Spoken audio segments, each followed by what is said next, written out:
L'Unione Europea prepara un nuovo pacchetto di sanzioni contro la Russia e di fronte alle nuove atrocità sul campo misure punitive sul fronte energetico non sono più un tabù. In diretta da Bruxelles il corrispondente Donato Bendicenti.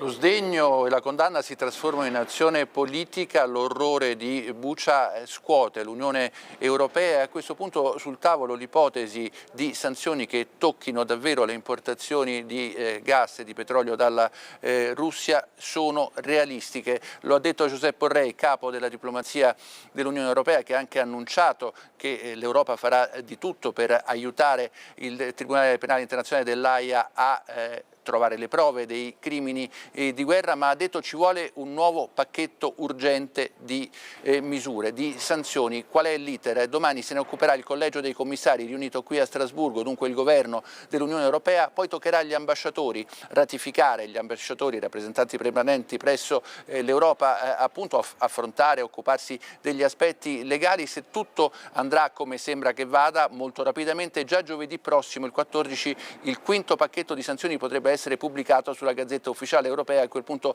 diventerebbe operativo. Ma sui contenuti di questo nuovo pacchetto sentiamo il servizio di Giampiero Scarpati. Dopo le atrocità di Bucha, l'Italia non porrà veti neanche sulle sanzioni al gas russo. Nelle parole del ministro degli esteri Di Maio, a margine della trilaterale sull'Alto Adriatico a Zagabria, la conferma che in fatto di sanzioni tutte le opzioni sono sul tavolo europeo.